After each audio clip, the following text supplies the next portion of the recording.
I see men choosing dopamine, choosing hedonism, choosing clout and nonsense, snaking people they've worked with before just to get more clout and more clicks. You're actually living in a way that young men can look at and say, you know what? That's a disciplined guy who's living his best life. That's someone I want to be like. I don't see many influences like people like Adin Ross. How is he influencing people to be better? You know, all he these... tried for a couple of weeks. But it's hard though, right? Yeah. It's hard. And this is what I mean. Most men in the position of status and money will choose hedonism and debauchery and nonsense. They'll waste their lives. You've chosen the straight path, and I respect that greatly. I think it's a very rare thing, and that's real role modeling to the men of today. It's fantastic. Yeah, I think the case of Adin Ross, for example, he wants to be the best version of himself and everything. He has that desire. Everyone wants. I want to be a multi-millionaire sitting in a big villa. All right, I've gone and created it. Like anyone wants to do these things. It means nothing. I know a lot of, for example, Western women who want to be a CEO boss bitch. They're not going to work for 12 hours a day for 40 years to do it though, are they? Everyone wants. Intention means nothing if you don't bring action. So with people like Adin, I'm sorry, pathetic. You've had access to people like Tate, you've had access to people like yourself, and you still choose drugs and debauchery and working for some gambling website, pushing kids to gambling. I'm sorry, it's disgusting, and he will be judged in his final day. He will have to answer for the negative impact he's having on humanity. It's disgusting. That's why I do like Rumble quite a bit, because it is about free speech. The website was created with the message of free speech, and that's the philosophy. Kick was created with the philosophy of gambling. Like, that's who owns that website. I do wish the best for Adin, and we did have a lot of like gym stream planned. We were texting back and forth. I'm like, let's go to the gym. We could really motivate your audience, because I saw you was doing the gambling thing. Like, there's so many people that watch it that look up to you and that emulate you. You see, like, there was a couple of years where all these 12-year-old kids were, I don't want to do the thing right now, but they were like imitating doing blowjobs, because like Adin, like that was his thing, was like, and that was his thing? Yeah. Like, how can that be your thing? But the funny thing is, he was never canceled. When he was being gay, like, nobody ever canceled him. As soon as he started saying, like, being positive and trying to for like a couple weeks, then they started going after him. But yeah, I mean, a lot of it is just being That's his thing? Yeah. No, genuinely. Oh, like, I had no respect for the guy before. I mean, unbelievable. What's your predictions with a guy like it? Because I think he reflects a lot of the social media addicted Gen Z. He is pretty. That's why people resonate with him, is because they like to look at him like, dumb. He's like a reflection of your phone in human form. Where do you think his direction is? Look, if you're going to have access to powerful motivators and powerful, clear feedback from someone like Tate, and you're still going to choose drugs, gambling, hedonism, then I really couldn't care. As far as I'm concerned, he's a nothing person. As far as I'm concerned, people like that don't exist. They're not worth my time. I don't consume their content, if you can even call it that. Those sorts of people don't even exist in my reality. And I would encourage young men to do the same. Watch who you consume, watch whose words you allow into your brain, because at the end of the day, that's programming you as well. You let someone like Tate, who talks about discipline, self-accountability, continual, endless hard work to improve your life, getting angry and channeling that. I was an angry young man. I grew up rough. I didn't grow up like this, right? I was angry. I channeled that. I worked for decades to improve my life. These are the sorts of people you should consume content from. And I think any young man out there who consistently consumes Adin's content is doing himself a disservice. Ignore people like that. They're not real. Let them live their unethical, pointless lives. So they've got clout. They've got followers. Who cares? Their lives are shit. Their relationships are rubbish. They have no self-discipline. They don't have any health. And I'm sorry, they're probably going to end up with drug habits and gambling habits and these sorts of things, if he hasn't got them already. He does. Oh, really? He's very public about that. All right, there you go. That's the end state. Why would you let someone like that influence you in any way? Don't consume people like that's content. They're not real, as far as I'm concerned. We've had some disagreements in the past couple of months because we come from different backgrounds. I'm wondering what you have realized about the social media space after stepping in. So you come from private security. You come from you fought in the military for which army? Australian Army. The Australian Army, but you were deployed in the Middle East? Yep. I built my career in Middle East and Africa over the last 15 years. The majority of that's private sector. I was a soldier, then I went into the intelligence world, learned a few languages, a lot of time in the Middle East, and then private sector, Middle East and Africa. So what have you picked up on that you think you could give as advice for the generation that, I would say the most people that are watching this, a lot of people watching this are similar to me or Adin Ross or are social media people. What have you noticed stepping into this world after coming from a completely different, it's like another planet to us? It really is. I'm confused why certain people are famous. I can't, why would someone like Adin be famous? It's hard for, and look, You've explained it, but it's hard for me to understand. I'm confused why certain people are valued.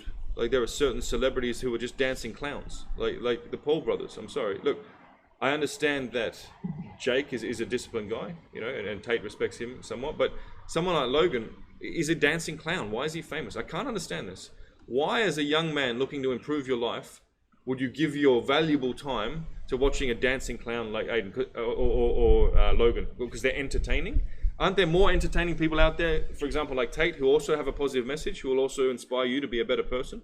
I don't understand why some of these people are famous, man. That's, you know, I'm 40 years old. Maybe I'm too old to understand, but I see these people with these big followings. I'm like, what value do you have as a man? You can't be relied upon by your brother. You most certainly cannot be relied upon to resist temptation. You know, the bros before comment, obviously they're going to choose the latter. You know what I mean? They're nothing men. I don't understand why they'd be famous.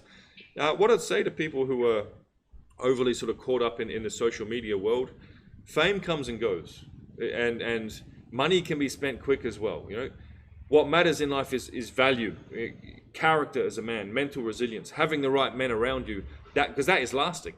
So all these people who are looking up to the social media types, oh, look how famous he is, look how rich he is, he's amazing, that probably isn't going to end well. You know, the Adins of the world are not on a positive life path. Look at men who've created, as I call it, custom-made realities, who have solid brothers around them, who have supporting, loyal, loving female partners throughout their lives, who have value, have specialist skills, who can be relied on under pressure. They are men of value. That's who you should be seeking to emulate, not some dancing clown on the internet. It's pretty funny. I don't know if you saw that video, but recently, those two guys you were talking about, their fans were throwing all of their drinks at them because, you know what I'm talking about, Logan Paul and KSI. We ever have like a little bit of what, besides the point, like you would never see that happen to Andrew or Tristan. No. Just their fans show up and just throw their products directly at them. It's a reflection of what they put out there. Yeah, exactly. They don't in any way improve the lives of their fans. You know, people, the dancing clown influencer types. So their fans might consume their content, but they kind of hate them a bit too. It's all a bit strange. Whereas Tate fans passionately love them. The amount of times in public, kind of hate them too. That's a funny way to put it. Yeah, the amount of times in public, countless times, young men have ran up and said, Tate, you've changed my life. Hey, Tate, I was just watching your video. Hey, Tate, thanks to Hustlers University, I've made enough money to buy my mum a car. It's endless. The Tate fans are so passionate about supporting the Tates because their lives have been improved. Can you say that about the other influencers of the world? And I put you in that space too. The way you are putting forward such a message of discipline, of being a man of character, of respect, of ignoring hedonism and choosing that straight path through life. This is a man people can respect. And so as a result, your fans will have a real respect-based admiration as opposed to, oh, that guy's famous, I want a photo with him for Instagram. Yeah, that would never happen where people just throw their drinks. I do meetups all over the world. And even then, I do have haters online and people go back and forth. I've never once in my entire life on everything have ever seen a hater come up to me. It's only been positive things. People like shaking my hand. And I think that's a reflection of what I am trying to do and trying to put out there, which is a good thing. I think, but the next step though, and I'm 24, about to turn 25. And another thing that I like about you that is not talked about in the Red Pill space is fatherhood. And it is how to become a good father. I've met your children and they have a respect for you that I think is, I'm trying to like pick up tips and like I'm planning for the future and trying to see like what the right ways to discipline and how to, because I plan to make a lot of money too. So I'm wondering like if my son's going to be spoiled, stuff like that. What have you learned in your years as a father? Whoa, big open-ended question there. That's a big question. Props to your interviewing skills, brother. So the first thing I'd say as a man, and you know, haters are going to hate, it's not your job to be a mum. That's key. I see so many men, including masculine men, as soon as a kid comes, they drop everything that they do in terms of masculine activities and keeping themselves in the masculine frame, and they become a mum. Now, you can be a very attentive father, and you can still contribute and be caring without becoming a second mum. Your job as a man is to role model, is to coach. How can you teach your son the sort of man that he should become and the sort of man that your daughter should look for in a husband if you're letting go of your physicality, for example? Dads today, even young dads, you know, when the kids, because when the kids are little, it's a lot of work, especially if you're there and helping. Keep yourself fit, you must. Keep your relationships with your brothers. Maintain your masculine skill sets, whether it's shooting or driving or fighting. live it, go on adventures with your lads. Still continue to be a man who's living on your terms while being an attentive dad. That's the first thing. Don't drop everything that makes you a man because, there's a baby here and now I need to be a second mum. Society wants you to do that. Resist the slave mind. Still be a good, strong, masculine man. Be an attentive dad, but stay living in the masculine frame. That's key. Secondly, I think a lot of dads could do with being more attentive with their kids. Now, I don't mean, changing diapers and sitting on Netflix and watching I mean, Agreed. You'll see, I'm not sure if you've seen with my kids, I'll interact with them very much in a respect base. Like, kids have got a lot of energy. They will do silly stuff. They will break things. They will fight. I'll say to my kids, look, I want to have days where we enjoy ourselves. If you don't listen to your dad, or if you fight, or if you, disrespect the nice villa that we're in, there are going to be consequences. Just last night, they continued fighting with each other. I said, out of the pool. It's time to go to bed. No, but no. I'm sorry. There are clear lines that if you cross them, there will be consequences. Not that dissimilar to the way you can set up a healthy marriage, right? It's leadership of women and of children in the traditional dynamics. Again, haters are going to hate.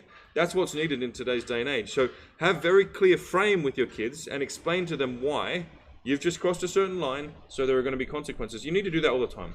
To have polite, respectful children, you need to have that frame control all the time. As a final thought, I'd say you need to teach your kids that there are a lot of influences out there that want to program the way they think and the way they form beliefs that is not in their best interest. You can't be watching what your kids consume all the time, but you can teach your kids. For example, my son at a very early age, going through Netflix, he said, not that they watch Netflix anymore because the way it's gone, Dad, there's a girl power section on Netflix, but there's no boy power section. Why is that? I said, all right, Great again, question. I'm not going to put my beliefs on him. I'm going to say, you tell me, what do you think? He said, well, I see in all the movies, Dad, that the women are beating up the men and the girls are smart, but the boys are stupid. It's almost like everyone's trying to push women up. I said, yeah, I see that. And why do you think that's, not an ideal thing? He says, well, Dad, they're pushing men down. They're pushing boys down. I said, yeah, do you agree with that? No, I don't. And even at an early age, he said, you can push women up without pushing men down. If you have those informed, full attentive discussions about these things with your kids, they can come to their own beliefs, which is a lot more powerful than you trying to push them. So my son now, when he's sitting watching a movie, he'll say, oh, look, Dad, there's some girl power coming. I bet you this girl's really smart and this boy's really stupid. I bet you this girl saves this boy.